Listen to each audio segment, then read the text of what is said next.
Cassie Jaye on stage. Thank you very much.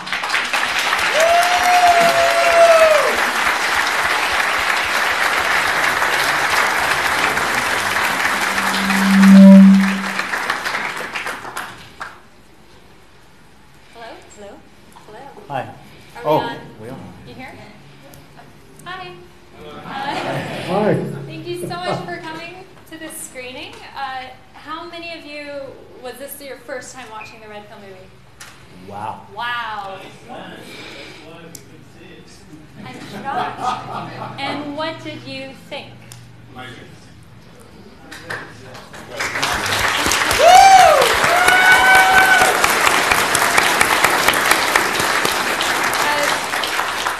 So for the people who it's your first time seeing this film, do you think it was rightfully pulled from theaters in Australia?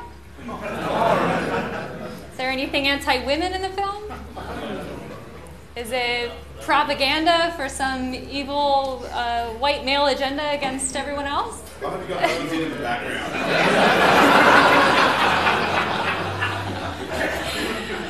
Well, I'm really glad that you had the courage to show up today and the curiosity to see what the film is about from the source rather than just believing what you see online or read in the media. And yeah, I just really hope you enjoy the film, and it may, for some of you watching it for the first time, it may take a few days, maybe weeks, months to process what you just saw, and you may need to watch it a few more times to kind of, you know, stomach everything that may be new information in this film.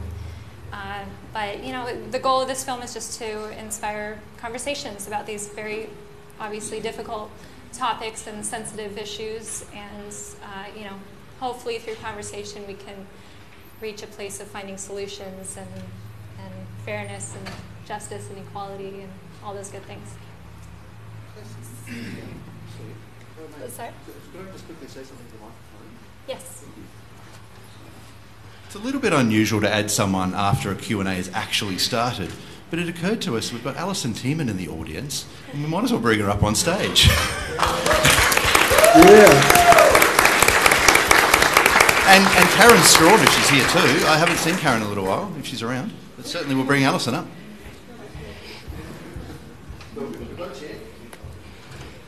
So do you recognize Mark Inglici? That's why I brought my Recognize hat. this guy? And Allison was one of the honey badgers that we filmed. I guess we should just open for questions, yes? Sure. Does anyone have any questions? I'm going to jump in. So you said that you feel people might need to watch the film again to process things. Given that it's been done, how do you feel as the maker of it is going to be able to download it? How do I feel about the piracy of the film? People watching it illegally? You know, it's a double-edged sword. I really do want to see this film get out far and wide and help people and encourage dialogue. So the other side of the sword is that when the film industry, the film industry looks at which films make them money. Distributors make money, and people who work in the film industry, what makes money, and that's what they'll continue to produce. So, you know, you do vote with your credit card. Sorry?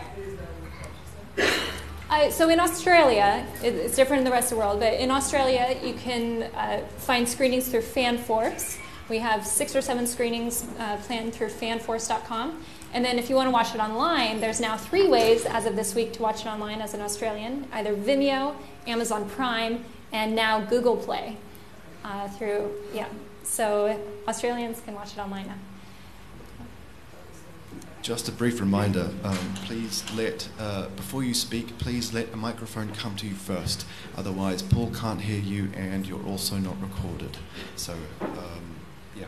Can you hear me? Yeah. It's also one of my It's on iTunes in Australia? Hey, news! News to me, I didn't know. Yeah, so please do encourage friends and family to go find it and purchase it and show that there's an audience that wants to see content like this. I've got the microphone. Cassie, your film is outstanding. And I think the really interesting contrast is between the way that you obviously had the courage to look at these facts and to confront your own opinions, and the cowardice of the people who have cancelled the showings, because those people are cowards. They can't look at truth and fact and seriously. I was just wondering, is there any chance? I think I saw an article that it might be going to Netflix, or Netflix has decided not to take it on because they thought it was too truthful. Is that? Yeah, it's too. No, I can't say that's the reason that Netflix declined the film, but Netflix is the only platform that has declined screening The Red Pill or displaying it on their platform. They didn't give me a reason why, and even when people go to Netflix to ask why The Red Pill is not available on Netflix, they give roundabout answers saying, "Oh, we haven't heard about that film. We'll look into it." But no, our distributor was talking to them for months, and they ultimately declined the film. But Hulu has it, and we're very happy about that. A lot of people have been seeing it through Hulu, and we were the #1 best-selling film on YouTube in the US in the beginning of May, ahead of Rogue One, Guardians of the Galaxy, and Moana.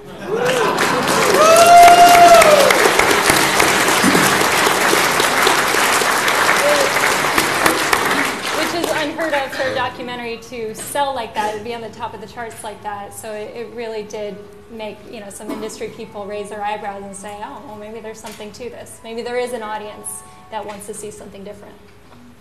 I think there is. Thank you. This is a question to Paul Elam. You wrote an article a couple of years ago about the birth control pill for males and the designer of Vasogel.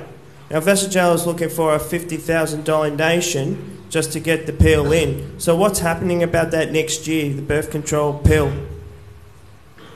Well, I'm sorry to say that you... Can you hear me?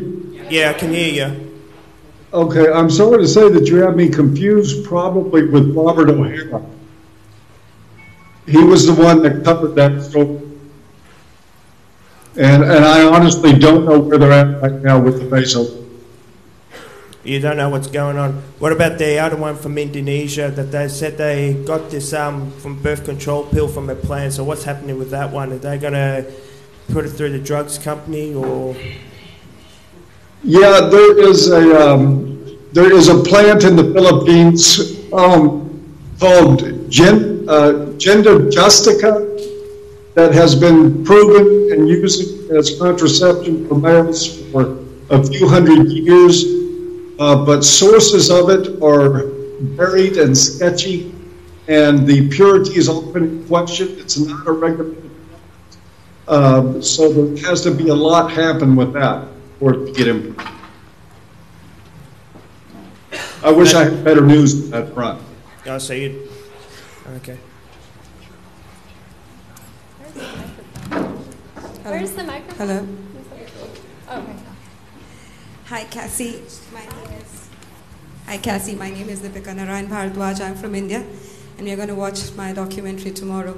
My question to you is, so when I made my documentary, which is on men's issues in India and particular law abuse, while we are making these films to bring out these issues, and I'm sure this will lead to some change, how did you cope with your own emotions? I feel very helpless at times, very emotional. Yeah. Who's that? What are they doing? Just to say that. Well, So Deepika is the filmmaker behind Martyrs of Marriage, which is screening tomorrow. Here, I believe, yes. So please go see that. I haven't seen it yet. I'm very much looking forward to it. But, you know, obviously I was very emotional while making the red pill, and I showed some of that in my video diaries.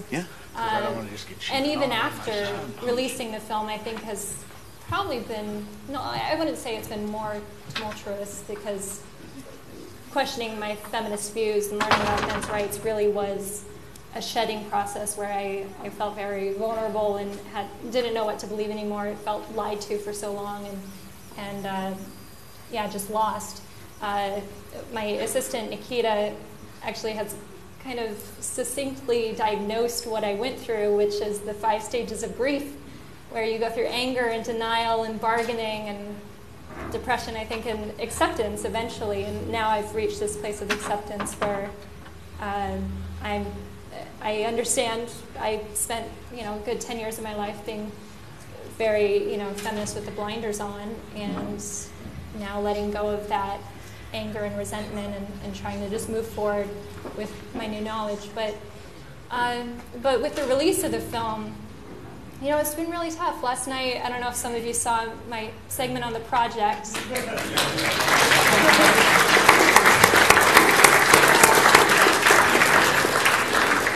And this morning, I woke up basically in tears thinking, why am I in Australia? They don't want me here.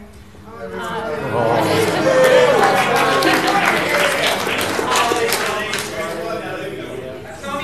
media. Yeah, I mean, it's great to know that there are supporters. But, yeah. And we all wanted to throw our screens out the window after what we said. And just for those of you that don't know, it was a pre-recorded interview. It was about 15 minutes long, and they cut it down to 4 or 5 minutes. They cut out so much of my, you know, best content, where I was dispelling their lies that they included in their segment about me, saying it was funded by MRAs, which it wasn't. Saying that I only interviewed 11 people, I interviewed 45. I mean, there was so many lies in their segment, and I dispelled them in my interview, and they cut it out. So, you know, that was really upsetting, and it makes you start to wonder, you know, why even try to do these press interviews, because you are going to be, you know, your words manipulated and skewed and transition into supporting their narrative or agenda, and you made to look like a fool. And there were people tweeting me last night saying, it was cringeworthy, you're a joke, no one, after that interview, no one's going to want to see your movie. And I mean, it was really fascinating. But there has been a lot of support, so I try to, you know, focus on that. But yeah, the emotions is difficult, and for me, I just rely on my strong, you know, family and friends that are my life support. I just want to congratulate you, Cassie. I'm a filmmaker. I know what it takes. I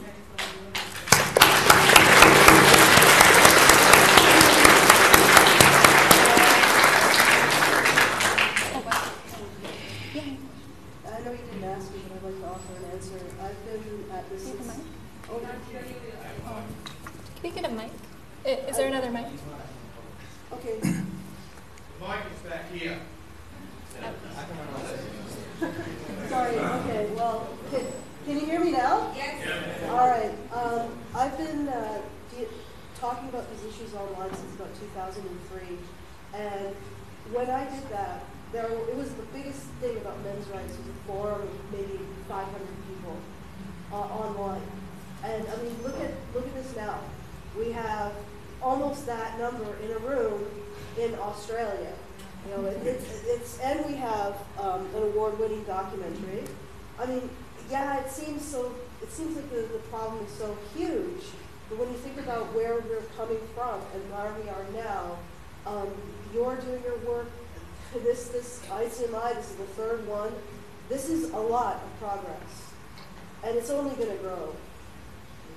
And people are only going to grow. It's only going to grow greater as people understand these issues, and it starts to impact them in the heart. So I just wanted to say that's what I do. Is when I feel helpless, I look at what was there 15 years ago versus what is here now, and it's not going downhill.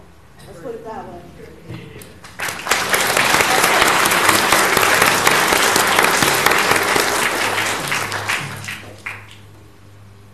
The section of the movie that most astonished me in that I've just never heard of this before. Whoa. Yeah, loud and clear. Was Erin Prizzi, and that she discovered very early that out of 100 women in her shelter, 60 of them themselves were violent. And there's been a lot of coverage of domestic violence. It's getting a lot of attention. We're all very, very concerned about it. We want more awareness of it. And there is, and I've followed it fairly well myself. And I had never heard this before. You know, 60 out of 100. It's not 10 out of 100. And I'd say there's zero awareness of this. I then looked online and I found that there was a report by a British psychiatric academic journal. The headline was the majority of domestic violence is reciprocal, in that it's happening in households where the man and the woman are violent, and if it happened, the woman usually both of them come from a violent household themselves. So we are so interested in domestic violence. We're putting so much money into it and so on, and this very significant fact is repressed or ignored or whatever. Yeah. Yeah. Did you have a question? I mean, I'm glad that you shared. Well, yeah. As someone that most of these issues are fairly familiar to me in some sense, that one was just stood out as I've never heard of it before. Yeah. Why? Was it perhaps the most astonishing part of this what you found in this movie? Is it perhaps the part that is most repressed, or is it just I've missed out on something? That is most. Well, that was certainly an eye-opening.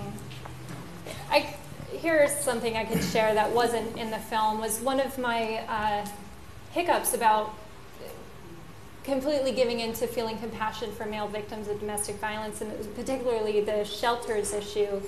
You saw in the film in the U.S. we have over 2,000 for women, only a single one for men in the center of the country.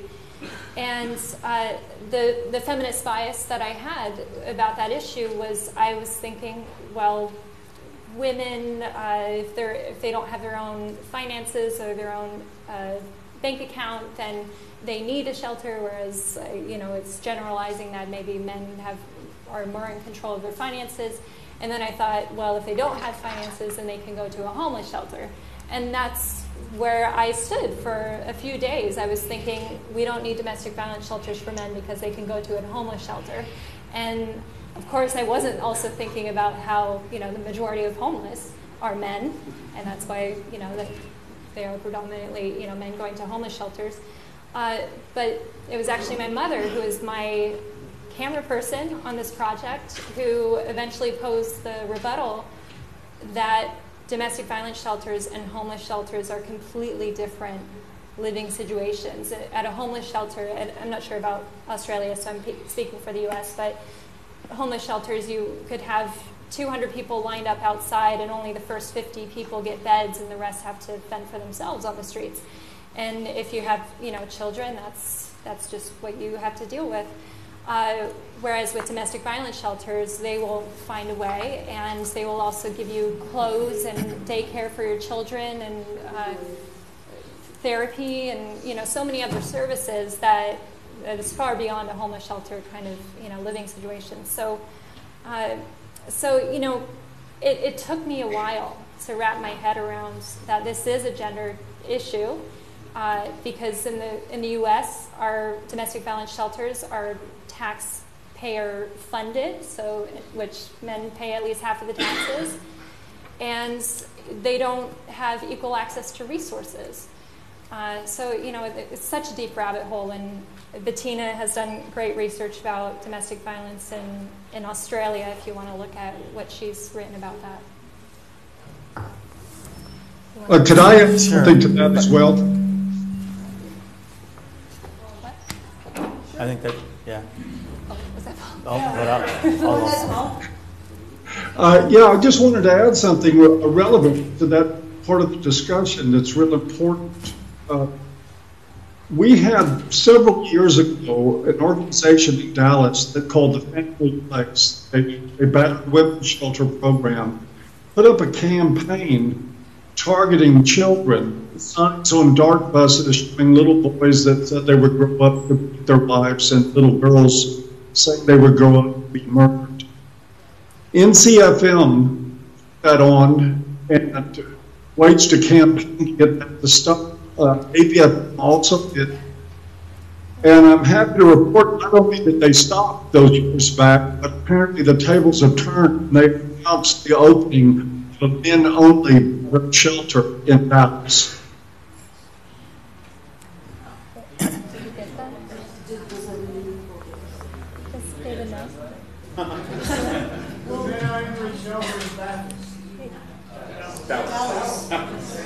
Men and children only.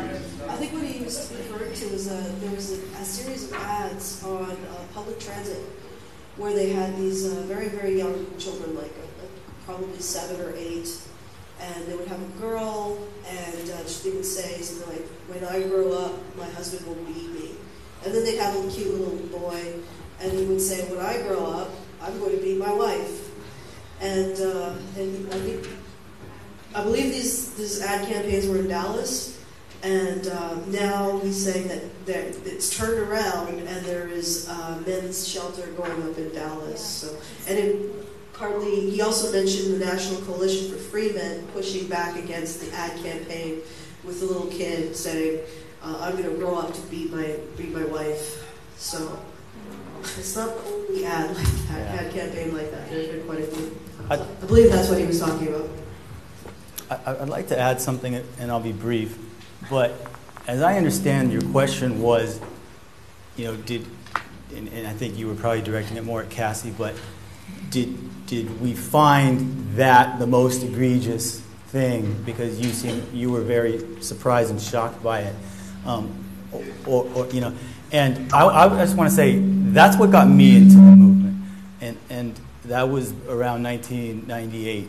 When I did, and I don't believe it's the most egregious of the issues, but it gets to me the most, not just for personal reasons, which I'm going to talk a lot about that when I speak on Sunday, but the legal aspect, because the area of domestic violence is one area among a few others where the discrimination against men is explicitly written right into the law, in the statutes.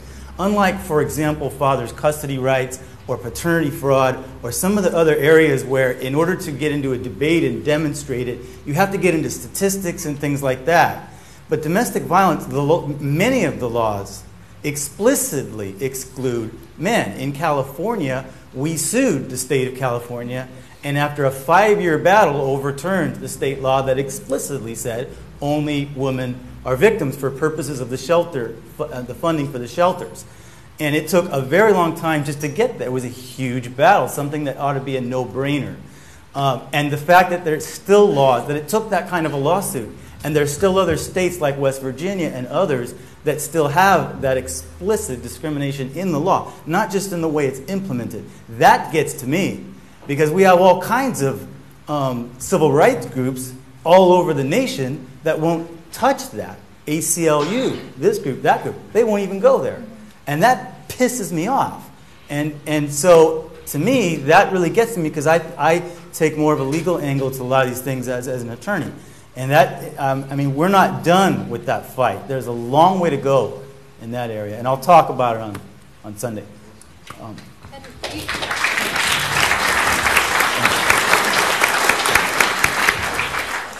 Hi guys, does that work?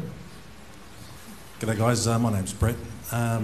This question is directed at Cassie, but before I do that, I'd personally like to thank Paul Elam for the outstanding work he's done for probably 20 years plus, pushing the voice for men and the appropriate issues, and the other people involved in the men's rights movement that have come on through the years. I'd like to thank them as well. Obviously the Honey Badgers and the work they do. Fantastic work, guys. Keep up the good work. We appreciate it. We do appreciate it. Anyway, Cassie, the question I've got for you is, you've actually half answered. It was actually about how the media is treating yourself throughout the world.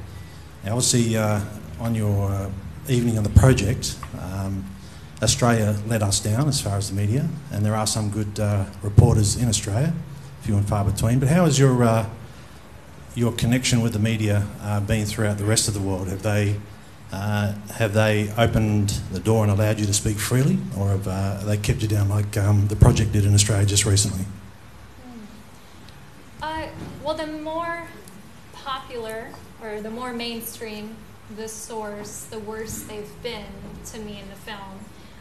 But if you go to the press page on the redpillmovie.com, we have the good, the bad, and the ugly, and all the press links. And there's far more good than there is bad and ugly. But the good is not necessarily all mainstream. I mean, it's bloggers and, or kind of fringe film reviewers, and the more mainstream articles written about the film, whether it's from Vice, The Guardian, BBC, gosh, who else? I mean, there was some pretty, Village Voice was the one that set the script on what the mainstream media should say about this film and about me. That was, now I've learned that that is a mainstream media tactic, is for someone high up on the food chain to be the first to write the script, and everyone will follow suit and quote that first article. And the Village Voice by Alan Scherstl, his film review, which was a rant and not a film review, gave the talking points for all the other mainstream media reviewers or critics. And also the petitions on change.org that were in Australia to influence Dundee or Palace Cinemas to pull their screenings. Those petitions also cited this Village Voice article and his misinformation about this film, this blatant lies about the film. So, it really snowballed and spun out of control. And, as an independent filmmaker, I work out of my house. There's not some big studio production with, 50 employees. It's myself and my assistant that gives me maybe 10 hours a week of working with me. And, we don't have a publicist. That's a whole nother story. But a lot of people that I've tried to hire on this project walked away because, it would eventually show that they were feminist leaning and they couldn't get behind the project and would drag their heels and wouldn't do the work for me. So, it's been a really, grassroots effort on our part to get this film out there.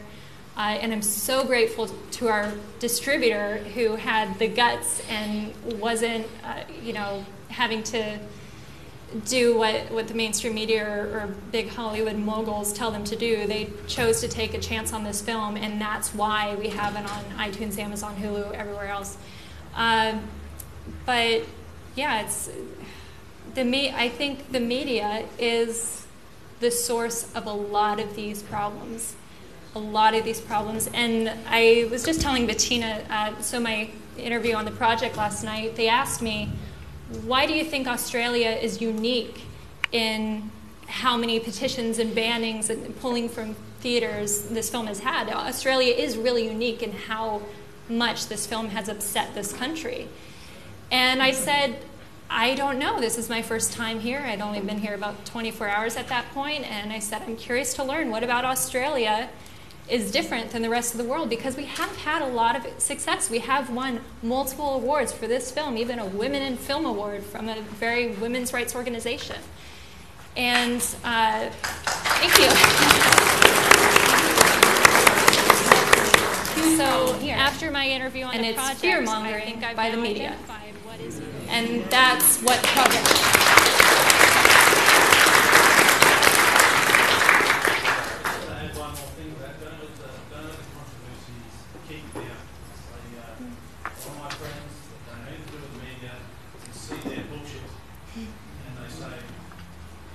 listen to what the media says. I can make this decision on my own. I can sit down on my own and see it for what it is. So, guys down on the media spin that you think that's the opinion of the people. So, keep on pushing, Cassie. Keep going. Okay, looks sounds like I'm up. 2 points. One, 30 years ago when I was a recent graduate veterinarian, we were discussing the issue about women staying in battery situations because they wouldn't leave their pets.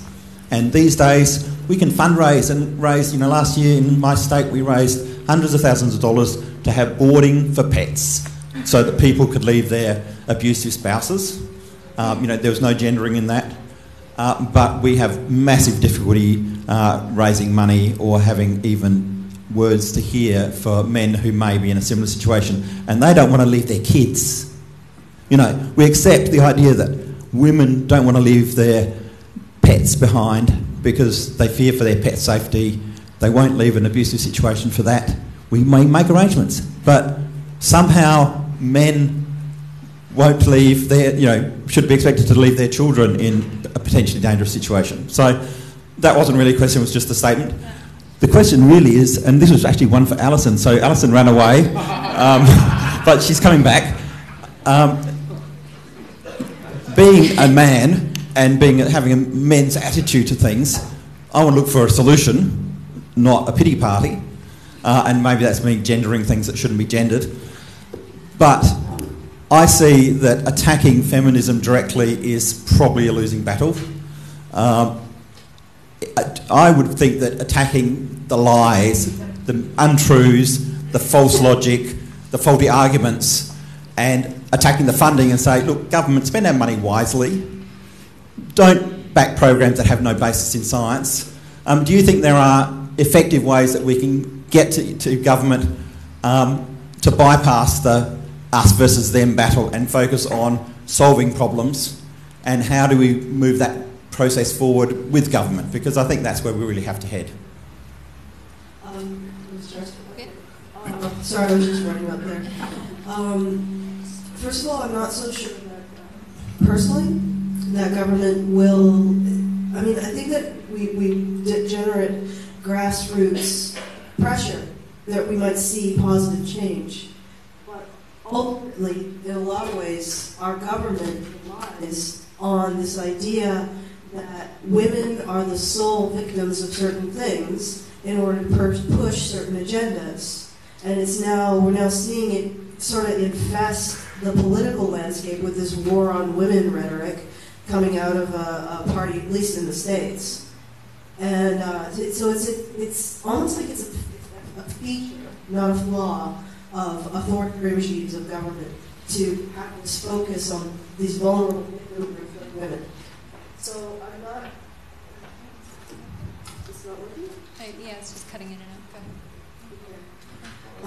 Go ahead. You had a very complicated question. And I don't want to say that we shouldn't continue to try to work with government, but at the same time we need to understand that government itself relies on these narratives to, in many ways, perpetuate itself. So they don't see these issues as problems.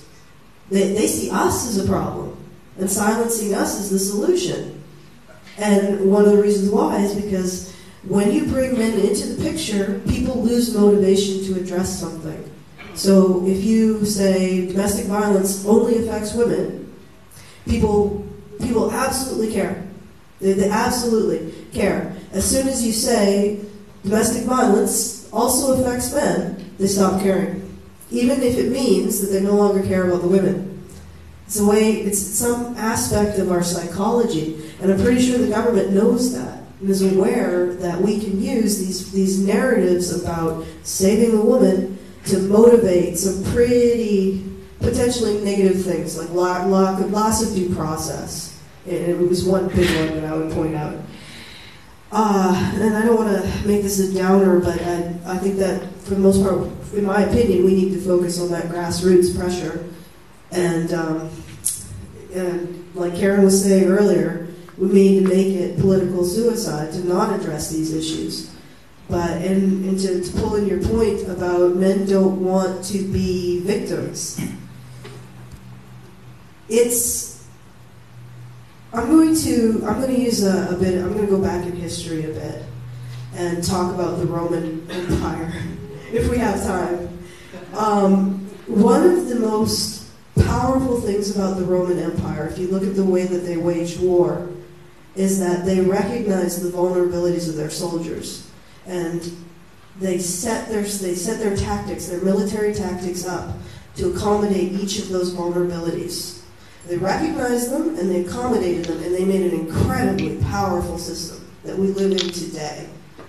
I would say that men's vulnerabilities, rather than being something that we need to hide from in shame or something that we need to address and embrace because they make us stronger. They make women stronger to address them, it makes men stronger to address them.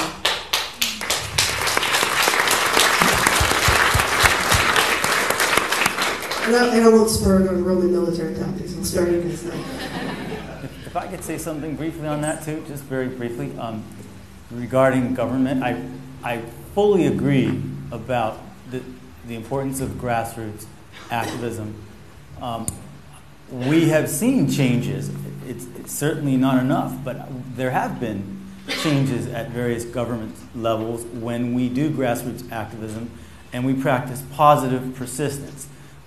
In LA, there have been some changes. We actually established a task force on male victims within the LA County Commission on Domestic Violence.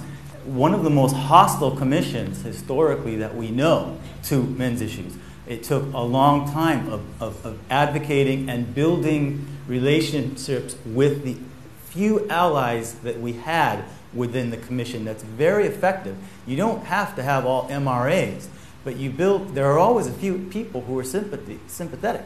And when you build relationships with those people who are already part of the system, the others often don't want to clash with them. They want to work together. That's one very effective thing. In the Philippines, a group of MRAs recently got the county to finally include male victims of domestic violence in their policies. And it was the exact same way, through positive persistence and activism and diplomacy. And so I think I could give lots of examples. I certainly have a long, long way to go. I tend to focus on lawsuits and things like that, but that's another thing that's really, really important, and I appreciate that you said that. From a legal perspective, what do you think about the lack of charging people who have been falsely, charging those who are falsely accused? That seems to be a real problem. I'm presuming in America, as well as here in Australia. You mean like repercussions for falsely accusing someone? Yeah, like you can charge wasting police time, all that sort of stuff. It doesn't ever happen. Yeah. So what is your thoughts from a legal perspective about that? I gotta be careful how much I say, because I could talk forever about something like that. All of us could, of course, but generally, I think there has been an increase in awareness about false accusations because of some of these high-profile cases on the university campuses, like UVA and Duke University, things like that. That has really increased the public awareness of that, which we didn't see it anywhere near as much 20 years ago. And we are seeing an increase here and there in law enforcement and courts becoming more aware of that as a problem. But there's still a huge political correctness force that's stopping that. And my personal opinion about it is we need to prosecute false accusers. I know it's not that simple, because there is that argument that when you prosecute false accusers, then those people become less likely to recant. And there, in fact, are a lot of recants. And in some sense, it can hinder people who might otherwise recant.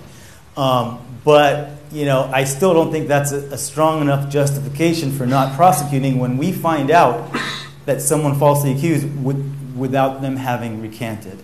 And people generally know that there aren't going to be repercussions. Sorry, something's wrong with my microphone. People generally know that, and that's the problem. These people who make these, they're not even afraid to make these high-profile accusations, because they know that, first of all, it's hard to disprove, an accusation, there's always sort of, even with the Duke case, there are people who still try to argue that it happened.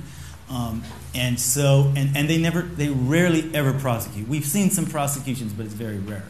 So it's a really difficult area of the law also, because of the high standard of proof in criminal cases. But civil lawsuits are another way, another approach to that, because there isn't the high burden of proof. It's just preponderance of the evidence. So that's another approach to the problem. There are multiple ways to deal with that problem. Those are two of them. But you need money to go. Yeah, you do. That's right. Absolutely, you do. And so we need to put pressure on prosecutors to prosecute false accusers and bring attention to the public and bring it into the public's attention, of course, through the media. And we know what kind of problems there is with that. But it's very hard to dispute now with these high-profile cases that we've seen. It's very hard to people are now much more aware. That awareness needs to increase. Do you have an in-your bill?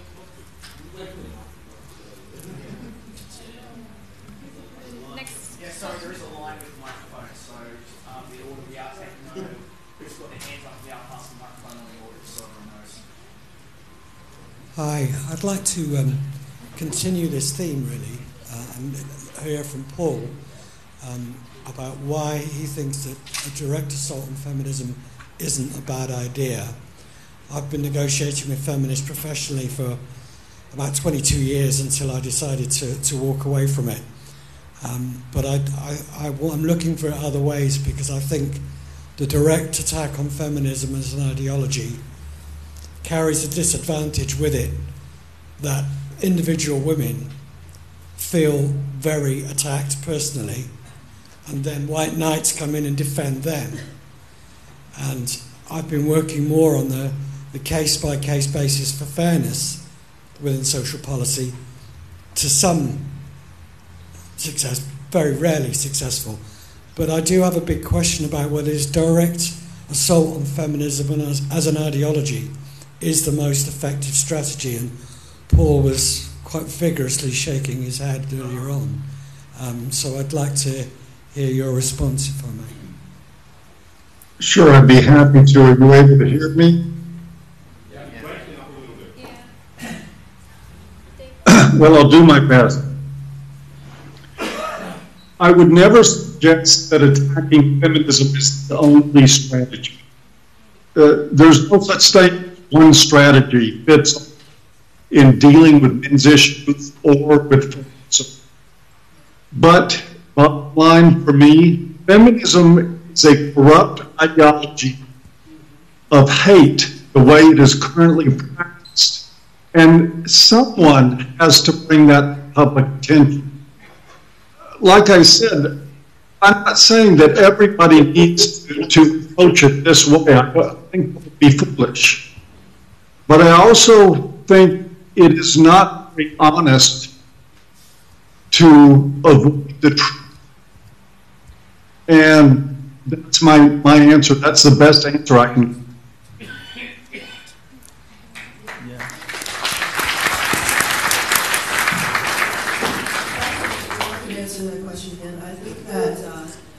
I think that this has been taken out of our hands. There are huge anti-feminist YouTubers out there. There's a big movement of anti-feminism. They are not as interested in men's issues, except where they can stick it to feminism with them. In many ways, I think they've taken on that particular aspect of the fight, and we don't have any power over that. And it's big on YouTube. Like Sargon's a very popular anti-feminist. 600,000 subscribers. There are other channels. TJ, the Amazing Atheist, has taken some shots at feminism. And then there's even smaller channels, joke channels like Bannings, who lives in Australia, must have 250,000 subscribers. He also is an anti-feminist and lampoons feminism. So I think the question of whether or not we should go after feminism is out of our hands.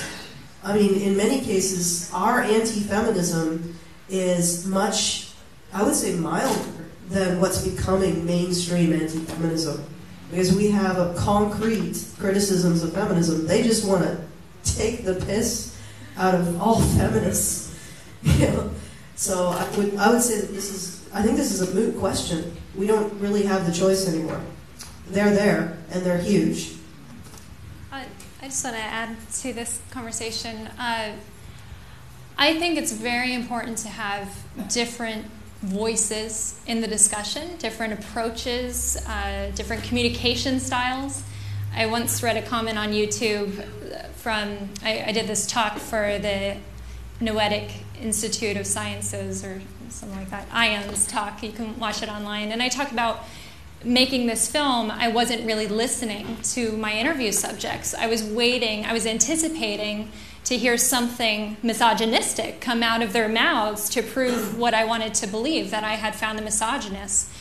And so go watch the talk. If you look up Cassie Jaye, IONS, I-O-N-S, I give like a 20-minute talk about how I wasn't listening when I was making this film until I started editing the film, and I had to transcribe my interviews. I had 100 hours of footage, and I had to replay every 5 seconds to get every word written down. And then it started to sink in, which I know sounds grim if you're thinking of how can we get people to really start listening to us. It took me 3.5 years of transcribing 100 hours of footage to start listening, which sounds horrible, I'm sorry. But I agree with Richard Elliott, who just had that question, that we, at least for my approach, I don't call myself anti-feminist, because I live in San Francisco, all of my friends are feminists, and I don't want to approach those conversations with them thinking I'm anti-them. And you do wear that label, if you're a feminist, you wear that as your identity. And a lot of feminists do take any criticism of feminism thinking that it's criticizing all women, or it's an attack on all women, which eventually I began to realize that it's not. We're talking about an ideology. We're dissecting this ideology of feminism. We're not talking about women's rights or women's equality or advocacy for women's issues. Feminism is, a different sector that we're talking about. And so I don't call myself anti-feminist, and I really don't try to, present myself as attacking feminists, because I want to have those conversations with them. I think, and for, if this is going to be posted online, and if the project is watching this, I would like them to know, even though I told them this in my interview, I don't call myself a men's rights activist. They cut that out. But I don't. And, there's a million reasons why, and I absolutely support, the work that all of you are doing. But it's, I'm at a place in my life where I'm thinking about how labels actually divide us, rather than having a one-on-one conversation where we're really trying to get to know the other person's perspective. And so that was just a personal choice. But with this film, I'm not trying to tell other people to drop their feminist label. If they want to remain a feminist, like Christina Hoff Sommers, and do her type of advocacy talking about men's issues, more power to her. If you want to call yourself a men's rights activist or a honey badger, more power to her. But I think it's a personal decision, and I really try not to come with the antagonistic approach to these issues. Look at the cat dragged in.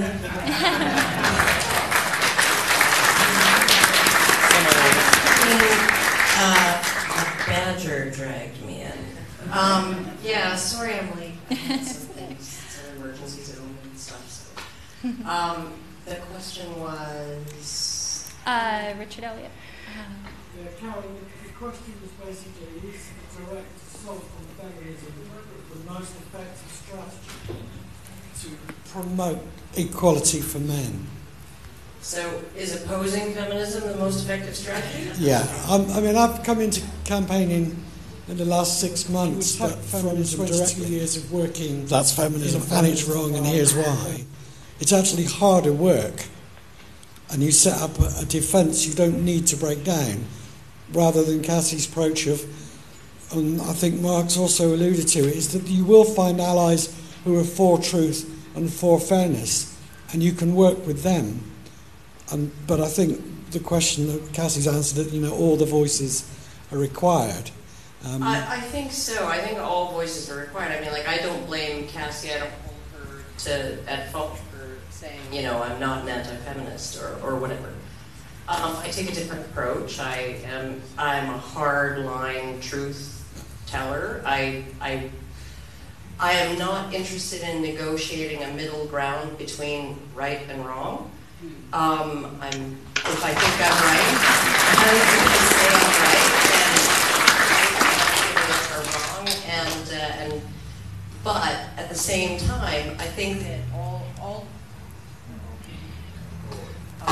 all different approaches are necessary, because if the entire men's movement was only the portion that was interested in negotiating some kind of compromise with the feminist establishment, especially given the difference in the amount of pull that both of them have in terms of politicians and media and all of those things. So feminism is in the superior position. And if all there was people who were hoping to compromise, make a compromise, negotiate, have a parlay, and really come to some kind of agreement on a middle way, that's not going to work. It's not going to work. You have this massive imbalance in terms of power and in terms of sway, and it's always going to be pulled into the feminist way of doing things and thinking about things.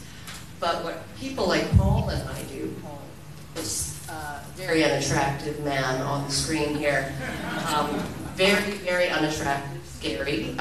He's in his mother's basement right now. But what people like Paul and I do is we open up a space for discourse, because as long as we're here, Cassie's not the extremist. Right? But the moment we go, she is now the extremist voice. And so I think that it really does take all kinds in this movement and all different types of approaches. So I'm never going to judge someone like Cassie for saying, I wouldn't call myself an anti-feminist, or I wouldn't call myself an MRA. I choose to do things differently in accordance with my personality flaws and all of that kind of stuff. And yeah, I think we all just need to go where our strengths are. So.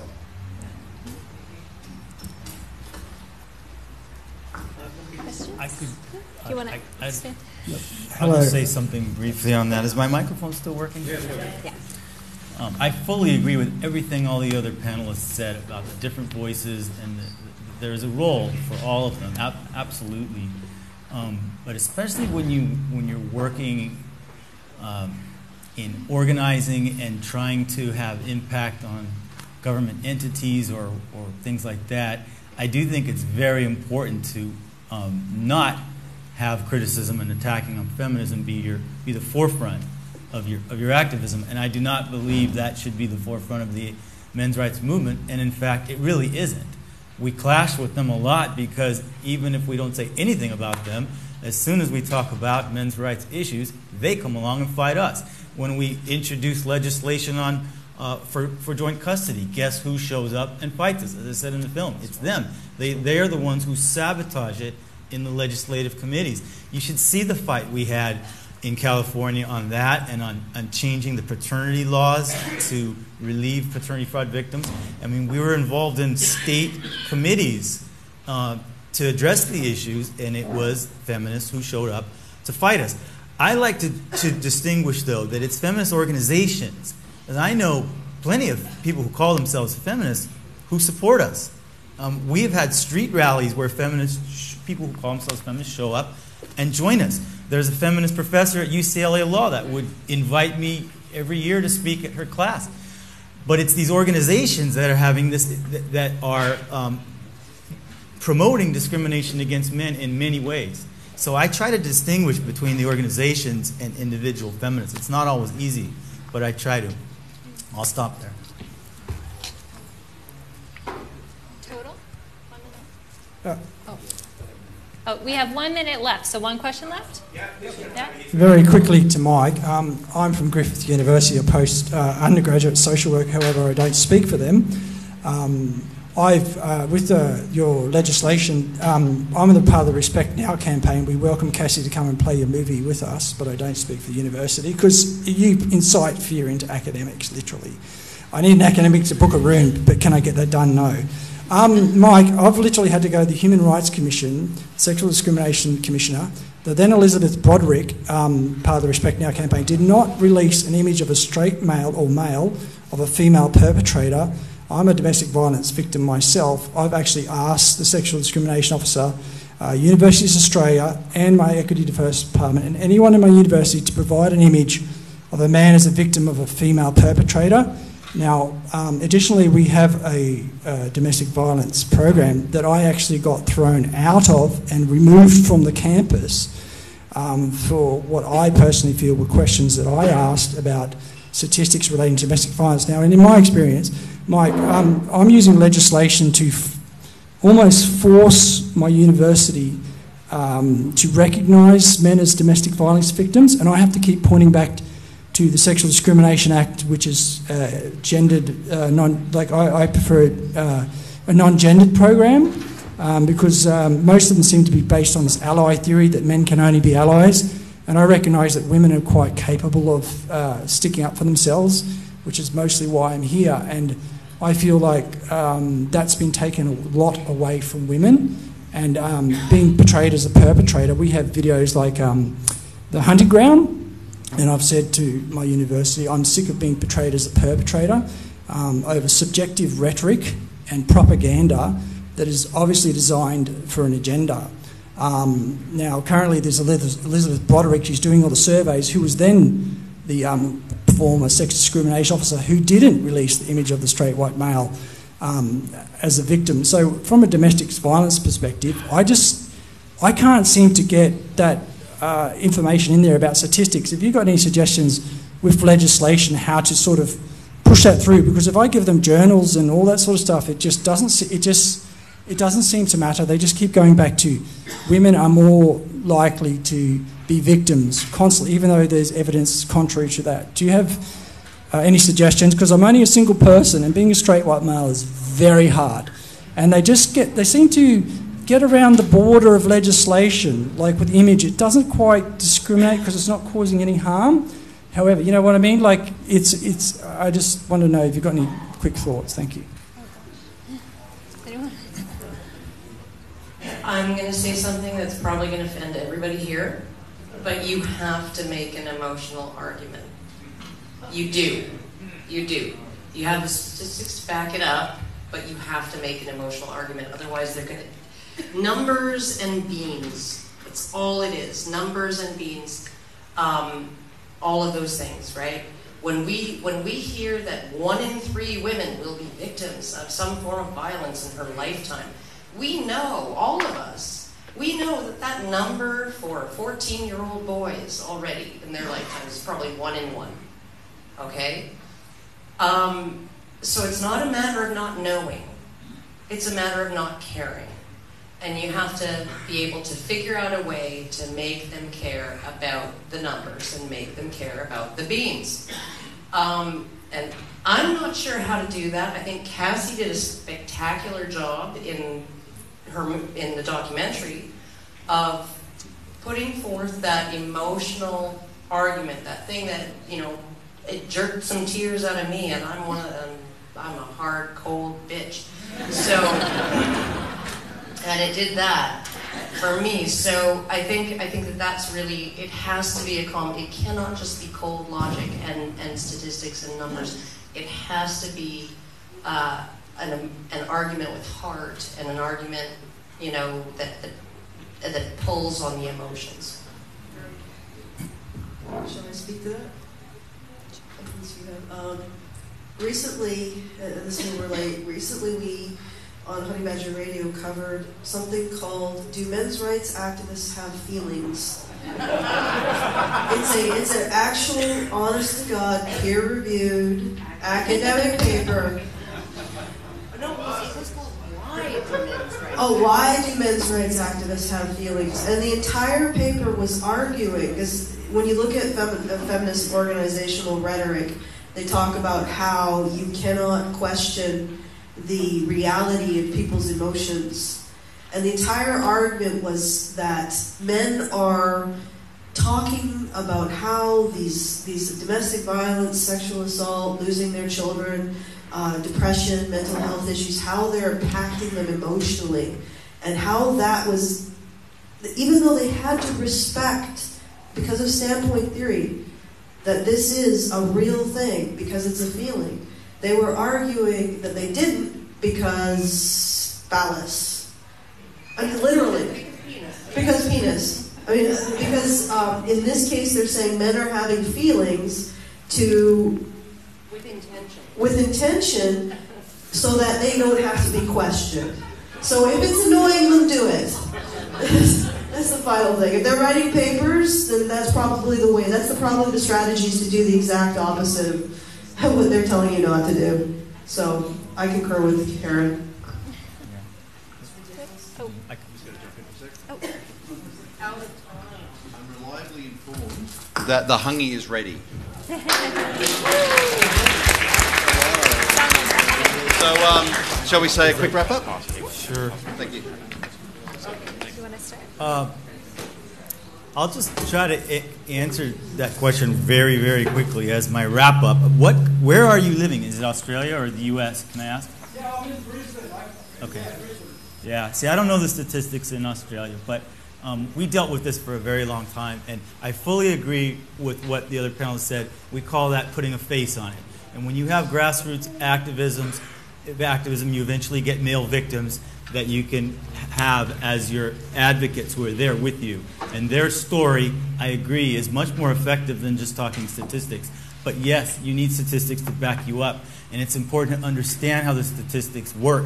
There's randomized surveys, and then there's crime data. And you have to understand that, like in the U.S., the Centers for Disease Control is a non-crime agency. So their randomized surveys were much more accurate because they didn't use crime language in their surveys. Men are much less likely to answer if they think it's talking about a crime. They don't as often see their victimization as a crime. We haven't taught them to. So the CDC studies, which Cassie cited in her film, are much more accurate than the Department of Justice surveys that use crime data. And we need to understand that. I don't know if there's a similar thing in Australia, but in the U.S., I start with the CDC. And from there, if I want to go somewhere else like Martin Fiebert bibliography and all that, that's fine too. But it's important to understand all the arguments, like the CTS arguments that they try to make, and self-defense and all that in context. I might talk about that on Sunday. There's no time. But just to wrap it up, I'm very, very thankful that you're all here. Very thankful to all the organizers and to Cassie and the panelists and everybody. This is just incredible. Thank you. That's my wrap-up.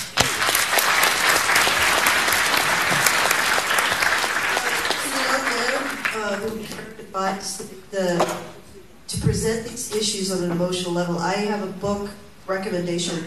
It's called Made to Stick. Read the book. It'll tell you how to create stories that affect people. And oh God, no!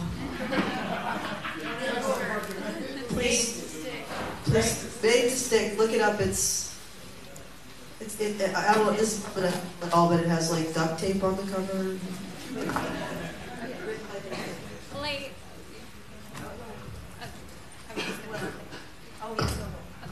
Okay, so I know we're all hungry, and I want us to go before the food gets cold. So thank you so much for coming, and I hope you enjoyed the film.